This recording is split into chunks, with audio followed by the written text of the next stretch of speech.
The Air Force of Israel, a term which has its weight and worldwide dimension. However, it's not only because of the fact that Israel's Air Force boasts top-class equipment.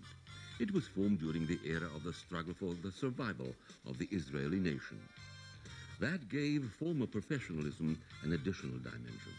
A spirit of solidarity and trusting friendship still prevails among Israeli pilots because the situation in the Near East remains basically unchanged.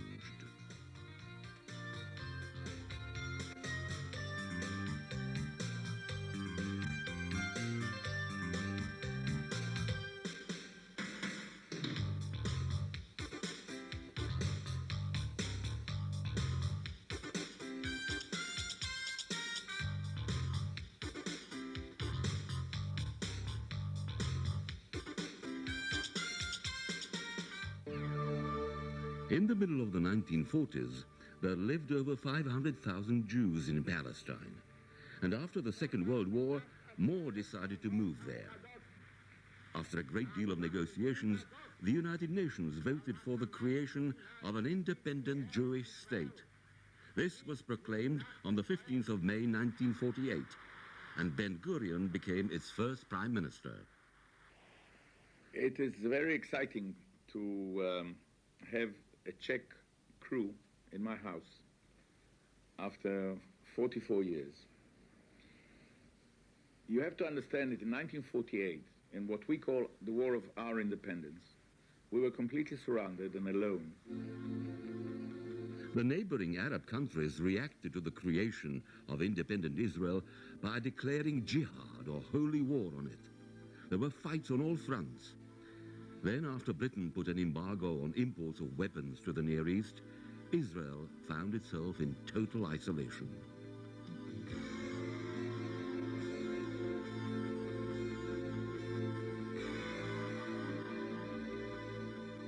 All the Arab countries around us, they had air forces, Egypt, Syria, Jordan, and Iraq. We only had light airplanes, small, something like Piper Cubs, which we flew the best that we could, but you could not fight a Spitfire with a Piper Cub. Using all military means, Egypt, Lebanon, Syria, Jordan, Iraq, and Saudi Arabia did their level best to destroy the fledgling Jewish state. Especially dangerous were Egypt and Syria, whose air force already had advanced air equipment and whose ground forces soon approached Tel Aviv.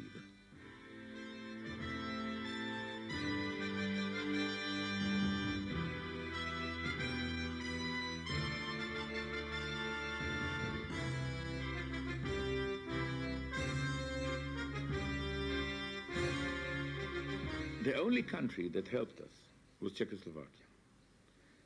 I don't know what the reason was. I think it was probably a policy of the communist alignment then, with Stalin, etc., that we were fighting the British imperialism. We were fighting anti-imperialism, which to us was okay. I didn't mind, as long as I had airplanes. Prague, 1992. The flags of Israel and Czechoslovakia. Pilots, graduates of the flying schools of Hradec Králové, Olomouc, Liberec, Chrudim, and České Budějovice. The ambassador of Israel. Generals of the Czechoslovak army.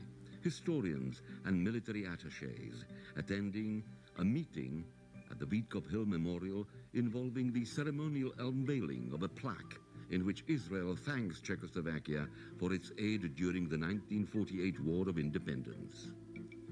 A meeting like that was not possible before.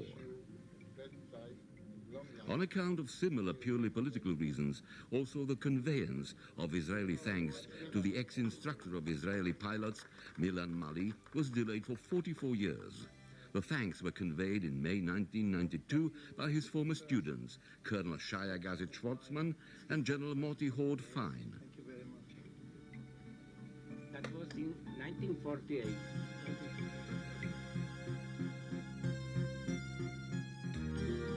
In May 1948, Morty Horde Fine was a trainee of a flying school in Czechoslovakia. 19 years later, in 1967, He, by then a general, was in command of the Israeli Air Force in the glorious 6 Days War.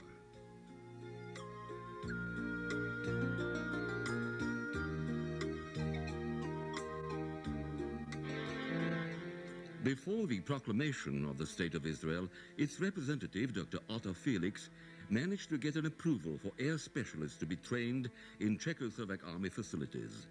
The Czechoslovak armed forces, in particular its Air Force, were to create one air fighter regiment and ground specialists.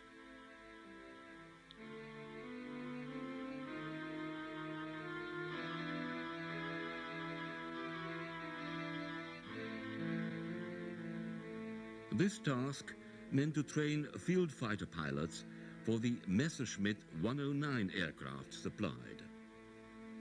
Since the international situation of the period required this extensive action to be kept top secret, all of the training, evidence and documentation proceeded under the code name of DI, or Duverne Israel, Confidential Israel. Volunteers for ground staff posts were sent to the flying schools of Liberec and Chrudim, and the airport of Žatec in West Bohemia was chosen for military material air transport to Israel. Student pilot Daniel Shapiro photographed in 1948. When we arrived in Czechoslovakia, I remember the first trip in Václavské náměstí. We were driving, you know, we saw the big monument. Whenever we met Czech people in the tram, when they heard that we come from Israel, they took us like this, you know, they said, very good people, you know, and Nazdar and Hurrah, and we couldn't talk to them, but it was a very good feeling to be an Israeli in Praha in this time, 1948. K nám na letiště najednou se začalo trousat. I could see some civilians straggling to our airport, so I said to one of my men, go and see what sort of people they are. And he said, the point is I can't understand. You've got to find out yourself. They speak English. No. So I said to them outside the hangar, what are you looking for? Well, we're from Haganah. And I said, how many of you are here? Where's your guide? Well, they said, we just want to have a look around as we're going to fly here. I said, never heard of that. When are you going to start? Well, first thing tomorrow. You seem to me in a hurry, I said. They said, yes, we are. The next day, we were given orders to train Haganah men. They would attend our course for some time, and our duty was to test their qualities and retrain them to fighters.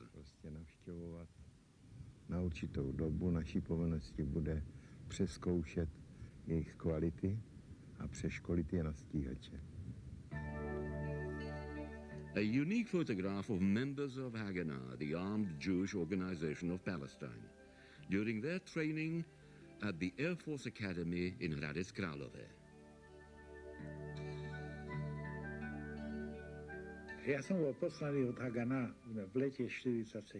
In the summer of 1947, Haganah sent me to Czechoslovakia, mainly to get in touch with youngsters in the youth movement, getting ready to come over to Israel. I was sent to the CSR as a liaison officer for training affairs, to get in touch with the Czechoslovak Defense Ministry and the General Staff. The purpose was to oversee the training of pilots, mechanics and signals at the town of Chrudim. Mechanikou a spojovacia služba v Chrudíme Those were the first courses. Then there was one for parachutists, and then also one for ground forces. So I got in touch with the 5th Department of Security and Intelligence, in particular Colonel Pala, who appointed Staff Captain Parma to act as the Czechoslovak liaison officer in relation to me.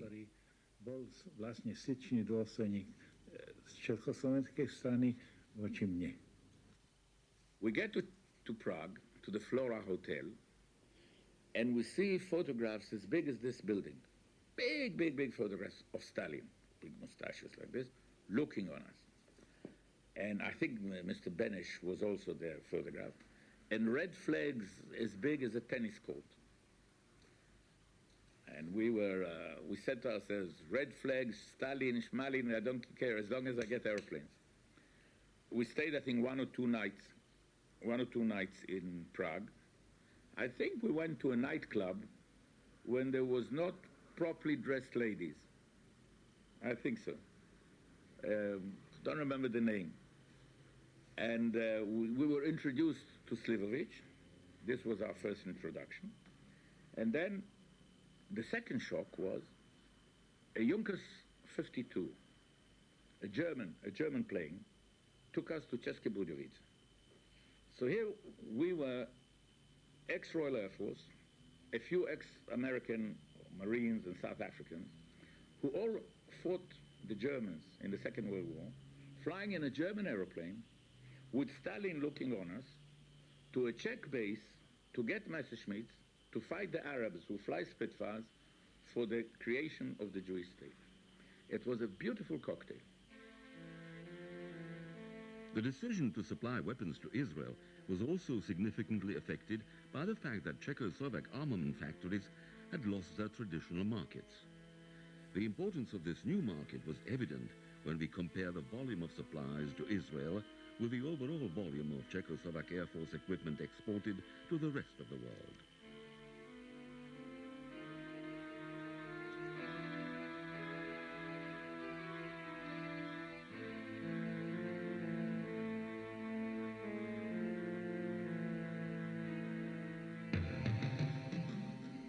On the concrete runway in Žatec, undercarriages and tires for Czechoslovak S-199 fighters supplied to Israel were tested during the summer of 1948.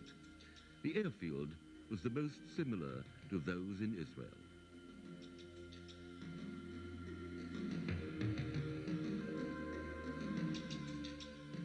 In the middle of June 1948, 3 ex-World War II B-17 Fortress bombers took off from Žatec airport.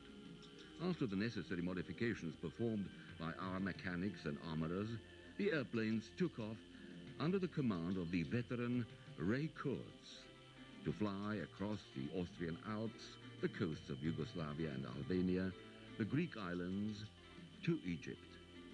Kurz's airplane outwitted the ground staff at Cairo West Airport by a deceptive maneuver.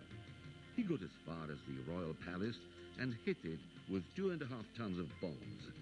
Although the material damage was not very big, the raid significantly battered the reputation of the Egyptian command. The consequences followed instantly. Egypt moved a substantial amount of its fighters from the front line to central areas of defense because it feared a possible repeat. Those fighters removed from the front line were then significantly missed by Egypt during the final war operations. The second shock was that we got to this base, České Budějovice, which the only thing I knew that Budweiser beer came from there, which was very important, and which is good beer, which is practically our only diet in Czechoslovakia because there were only sausages and piva. And we were introduced to Czech instructors who flew with the Royal Air Force and could speak English. My instructor was a gentleman called Bilek. I don't know whether he's alive or not. If he's alive, hello, Bilek. Anyhow, the second shock was that we got equipment, flying equipment. We got overalls to fly and gloves, although it was summer, ex-German Luftwaffe, Nazi Luftwaffe. And we could see that here it was taken off the swastika. And the other thing, we got helmets and we got all sorts of things. I keep, since 1948, a pair of flying boots, which are ex-German Nazi Luftwaffe that we got from the Czech Air Force in Prague. They served me very nice in the winter of 48 because it was very cold. So this is about the only good thing the Germans did ever to me. The Israeli Air Force today possesses the most up-to-date airplanes. Technological progress of the past years has changed not only the form of sky wars, but also the pilots themselves, as they now have to collaborate with a whole team of engineers in the rear.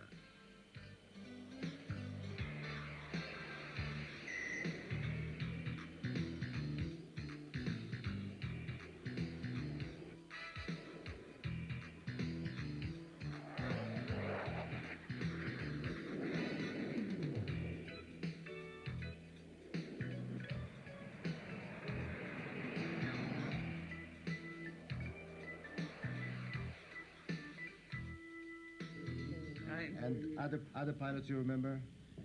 You know, the tall guy. What is his name? Not tall guy, not tall.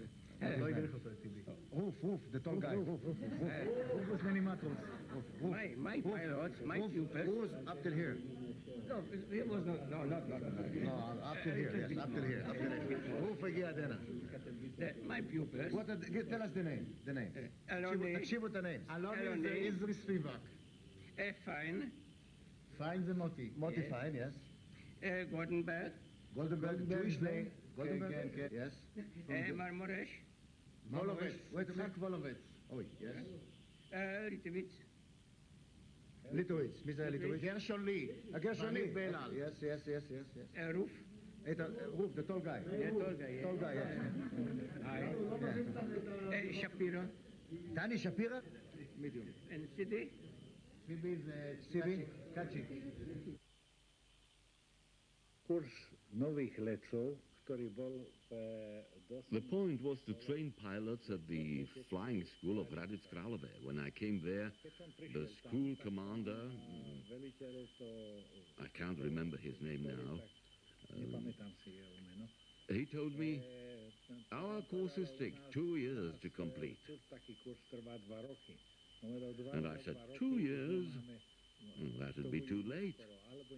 By then, there'll be either no state of Israel anymore, or we shall no longer need any pilots. I told him that during the war, pilot training was a quick job. 2, 3, 4 months. And he said, all right, we can try. I said those boys had already been through theoretical training and assured him that they would be studying day and night and complete the course successfully.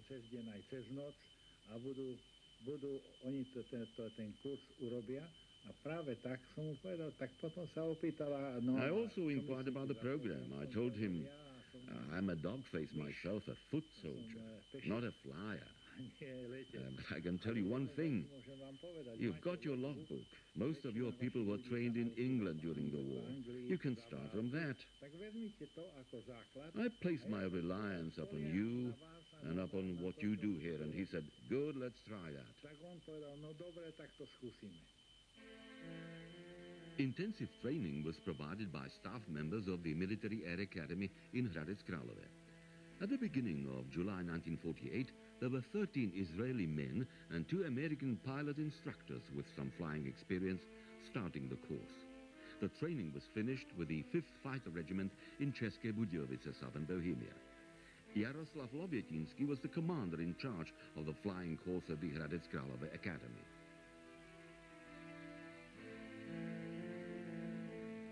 They gave us Czech uniform and 2 stripes here, golden stripes. Like if we came to the 2nd year of training, because we already had about 50 hours. I had a very good instructor. My instructor was Kushka, and he was speaking very slowly in Czech, in the air, like he was telling me, Zatački naleva, Zatachki направо, pad, or vivrtki, and, you know, some other Czech expressions which we learned. But, you know, you fly, and all of a sudden it tells you Zatachki naleva, and you think, what is Zatachki naleva? So he gave us click on the stick, naleva. Ah, dobrze, dobrze. And Mr. Bilek said, okay, Mr. Weizmann, get into the front seat. He got into the back seat. I'm not sure whether he was sure that I was really a pilot. And he took me 5 or 6 times, said, okay. The following day, in a 2-seater, original German Messerschmitt, 109, 2-seater, which is, again, was fascinating. Having been trained in the Royal Air Force all my life, suddenly in a Messerschmitt. And after 2 or 3 days, Modi, Alon, and I got into a single-seater Messerschmitt, which is Czech-produced Aviar, 199, I think, or something, which was produced in Czechoslovakia under license. It had 2 20-millimeter guns under the wings. It had 2 12.7 machine guns firing through the prop, not always firing well. And it was a different plane to a Western plane that we knew. The cockpit opened like this, and the calibration was in meters, not in feet, and in kilometers, not in miles. But if you're a pilot, you can fly anything. The training of pilots was condensed to the maximum at the request of Israel. The first business contract for the supply of 10 Messerschmitts 109 with a Czech name of S199 was signed on the 23rd of April 1948 by Dr. Uberau. 1 month later on, the airplanes flew from Žatec to Israel.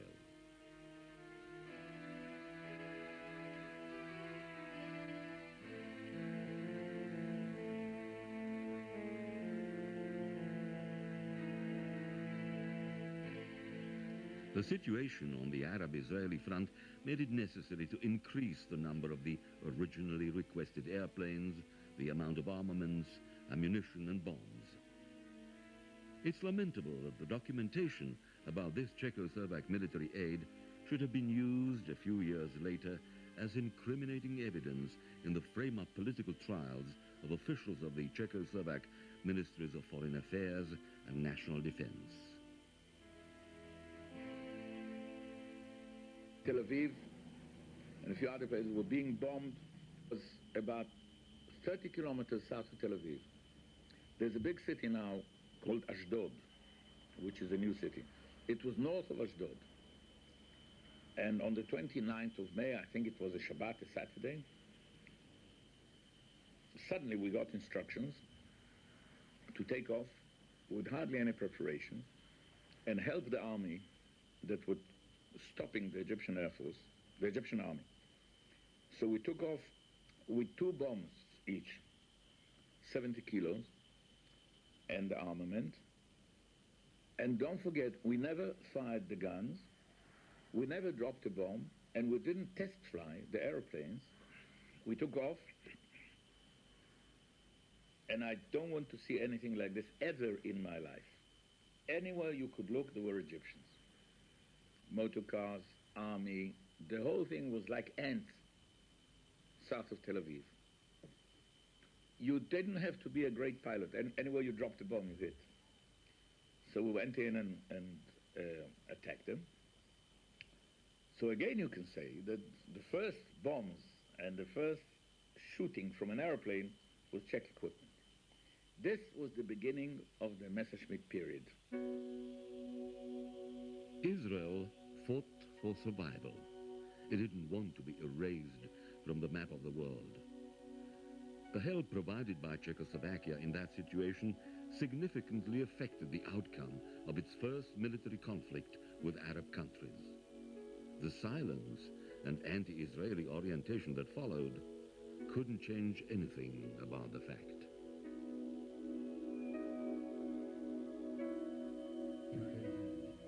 Thank you very much.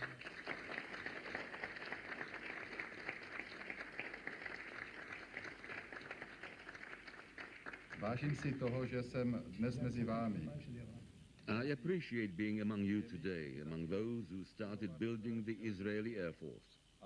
But I also appreciate being among those of our pilots who brought freedom to our country. I want to say a few words about that freedom. We know what it is having to fight for one's freedom. Our pilots fought primarily for our country in the Battle of Britain. We know what it is having to fight for the freedom of the Israeli nation in the complex situation in Israel. More than 40 years have elapsed before we could meet again. I am sure that today it's you who can pass on to us much of your own experience.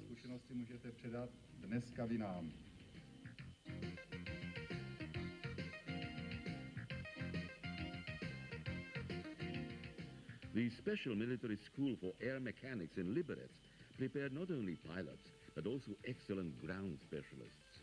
More than 50 volunteers were trained there to become mechanics, armorers, and electricians.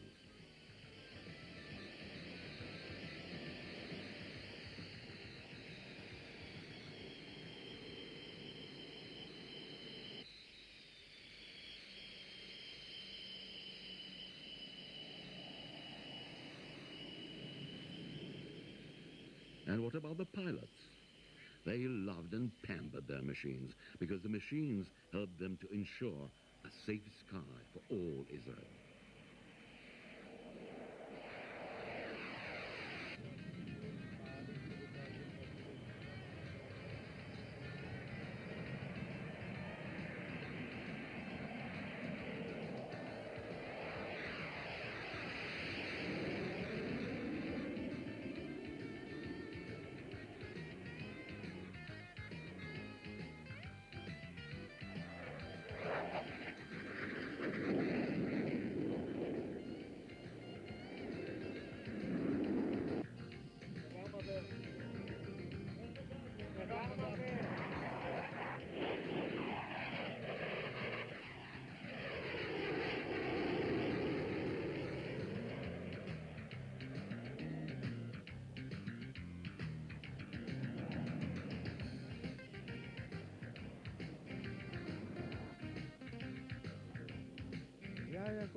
I remember how, as a young flying instructor, I used to train Israeli pilots, Mr. Shapiro, Marmoresh, Libby, Litwitz, Horvik, and Ziebel, and some more, who I have not met since, but I like to remember them.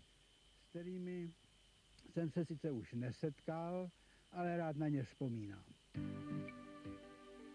In the logbook of Instructor Václav Skala, there are names of later distinguished commanders and high-ranking officers of the Israeli Air Force. One of them was Sheiya Gazit. His original name was Isaiah Schwarzman. I studied at the Air Academy of Hradec Králové in 1948. Our instructors spoke only Czech, but luckily one of us spoke some Polish, and he translated for us the words he was able to understand a little.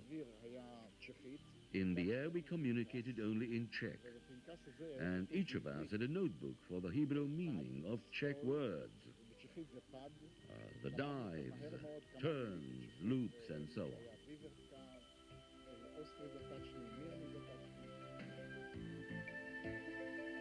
I would like to say a few words about the Messerschmitt. In the early days of the war of independence, Messerschmitts were the only fighters we had in this country, and without those aeroplanes, I don't think that Israel could survive. Also, without the help of Czechoslovakia, with the arms that we got, with the guns, with the machine guns, Czechoslovakia was the only country in this time that was willing to help Israel to sell arms. And Israel always remembers the people who helped Israel in the very difficult times. And Czechoslovakia, for us in Israel, and for me, who was in Czechoslovakia, will always remain the country which really helped the Israel people, the Israeli country, and we will never forget it. The tension of Arab-Israeli relations had increased in the late 1960s so much that Israel decided to make a major preemptive step to secure its right to existence. It's June the 5th, 1967. The war, later called 6 Days War, has started. Hundreds of airplanes are taking off from all air bases. The Ouragans, Mystère, Super Mystère, Ventures and Mirage. Each of them loaded with bombs, rockets, cannons. There's no force able to stop them at the moment. The skies over Egypt, Jordan and Syria are swarming with Israeli airplanes. One attack follows another.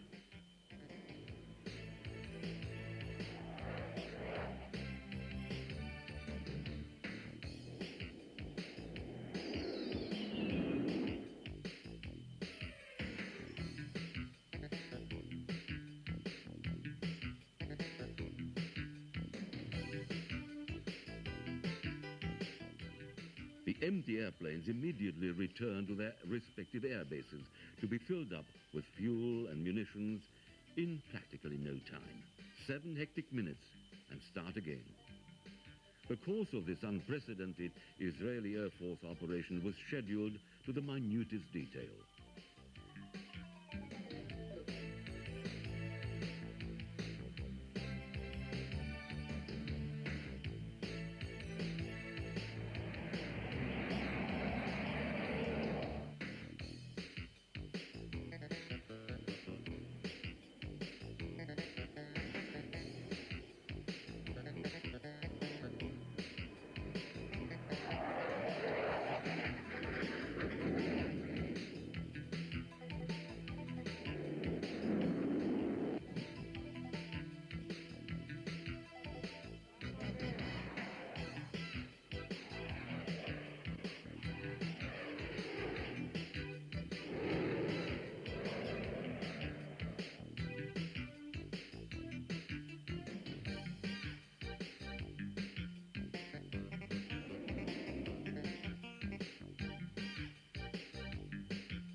By now, the faces of previously young men have changed, but the shine in their eyes is still there. It comes on whenever Israeli air veterans recall their beginnings flying Czechoslovak airplanes. Mikuláš Fischer, a graduate of Pilot School 3 in Olomouc. The same as Peter Munk.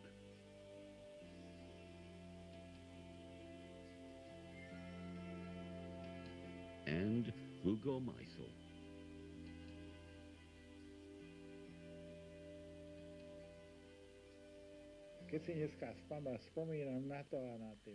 To this day, I keep fine memories of that, and of all the diverse problems.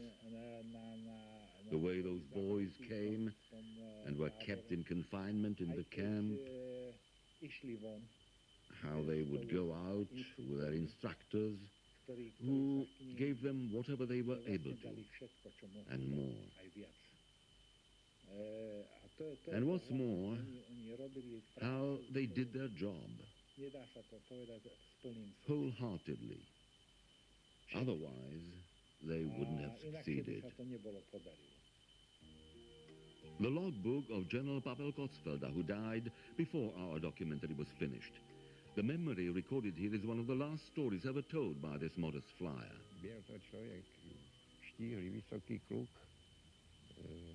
I can remember him quite clearly, a tall, slim boy, a little shy. We gave them German trophy accoutrements, overalls with those long zippers. I can still see him climbing into the plane. He was to fly over the airstrip, practicing aerobatics. His altitude must have been some 1,200 meters. The skies were blue, visibility good, a few small clouds here and there. So I told him to do his loops and tricks over the airfield. And mainly, never to lose the airport from sight, or he might get lost. And if he did, never to fly west to avoid any trouble, but east, and to look for a suitable field and land while there was time. They didn't have much fuel to last them long. But it did happen.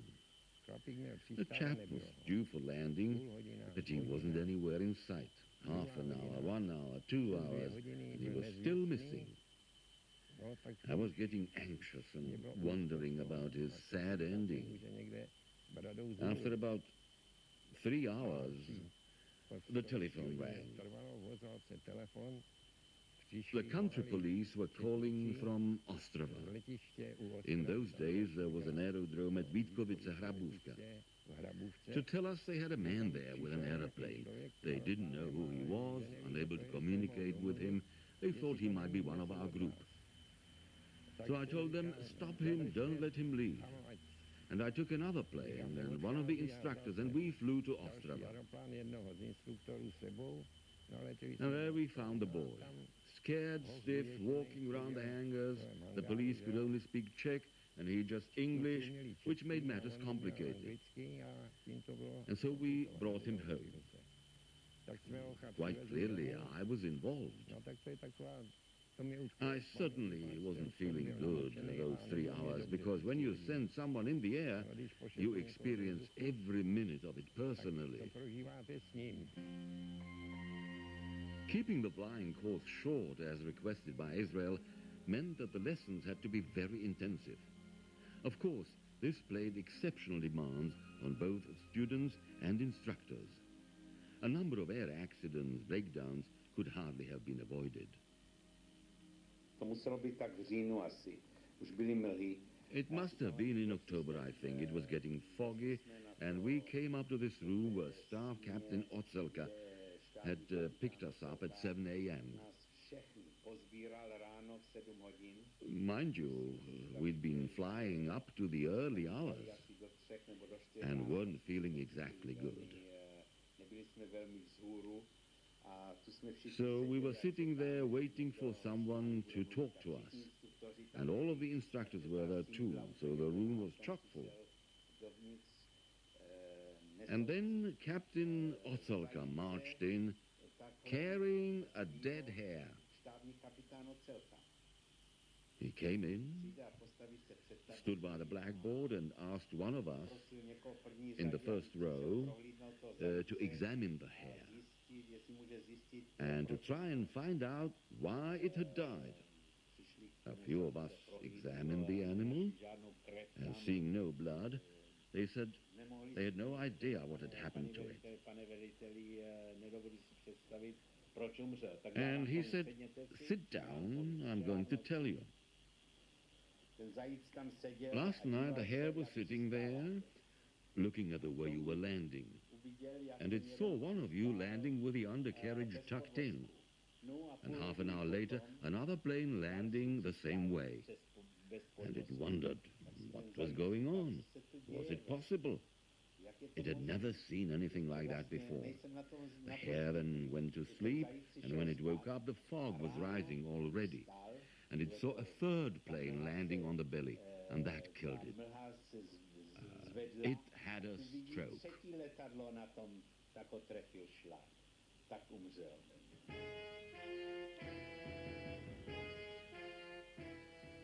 After returning to Israel, graduates from those special Czechoslovak courses for pilots and air specialists laid the foundations of the famous האוויר, or Israeli Air Force.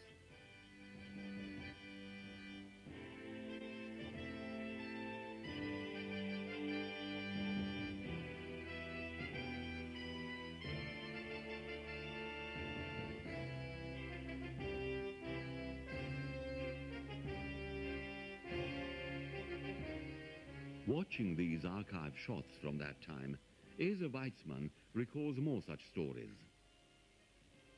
The real fun was the Messerschmitt because it was German, and we actually flew, we were ex-United States Air Force, United States Marines, South Africans, RAF, Canadians, and we jokingly used to fly and say, Achtung, Achtung, Spitfire. It was fascinating. Czechoslovakia contributed the greatest contribution for our war of independence, which was our most difficult war. It was even more difficult than the other wars we had. We lost in just over a year 1% of the population. And when the war ended, they left. Very few stayed in Israel, but most of them left. And suddenly, there were no experienced pilots. The first group of experienced pilots were trained in Czechoslovakia.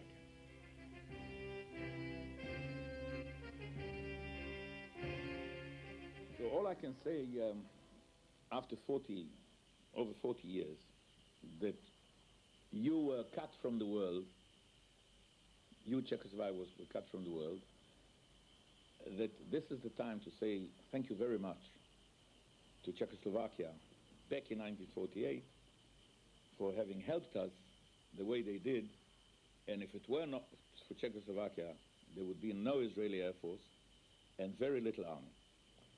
So 44 years later, thank you, Czechoslovakia, very much.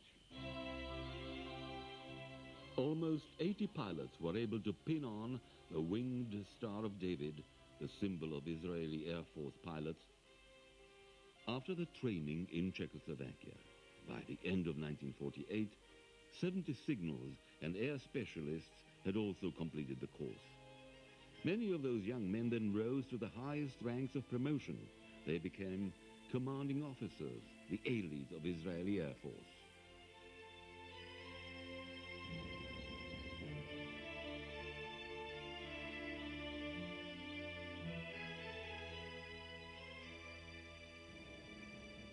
After the War of Independence in Israel, I fly as a pilot, a commander, squadron commander, base commander, and when I command this base, Hatzerim Air Force Base, it was in 77 until 81. I decide, not only me, with the commander of the Air Force, General David Ivry, to start with what you see here with the Israeli Air Force Museum. Messerschmitt, Mustang, Spitfire, Vantour, Mirage. The large air museum in Hatzerim now boasts a total of 120 exhibits. Aircraft from all over the world, some very precious indeed. Veterans of hundreds of missions and tens of thousands of flight hours. Witnesses of the battles for Israel's survival. When the State of Israel was born on the 15th of May 1948, it didn't have a single combat airplane. Thousands of visitors, mainly air fans, can see for themselves in the Hatzerim Museum what progress the Israeli Air Force has made since those days.